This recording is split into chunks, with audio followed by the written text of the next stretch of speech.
Is it time to totally reinvent your business? Do you have to throw everything out and start over? Stay tuned to find out.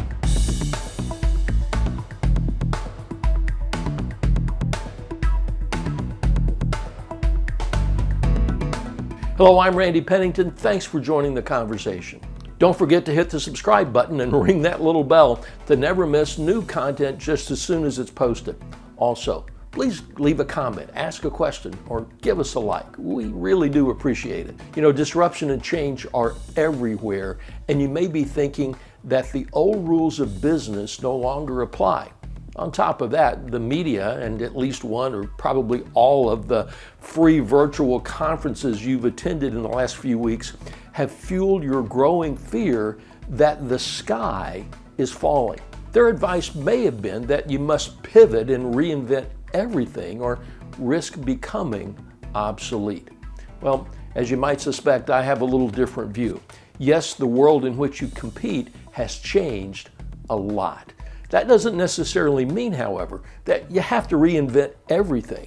And it sure doesn't mean that you have to pivot 180 degrees from where you are today. First, it's important to draw the distinction between if your business was successful in the past or you were on life support. If your company was struggling before the COVID-19 crisis, you most likely are in a worse position today.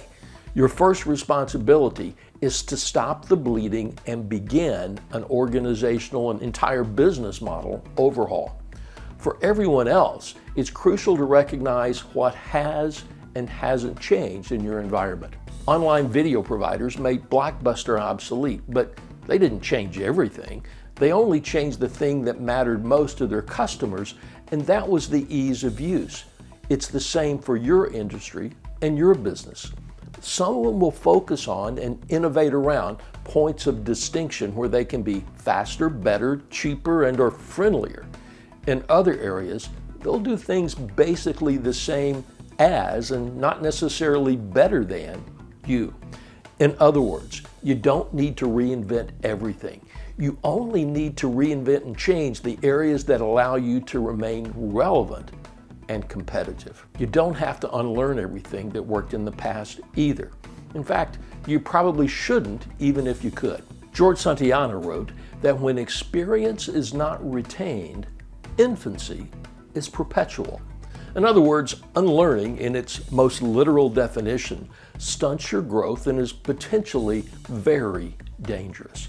True unlearning runs the risk that you'll lose something that is important to acquire the knowledge or perspective that you don't currently possess. So instead of unlearning, think of it as discarding.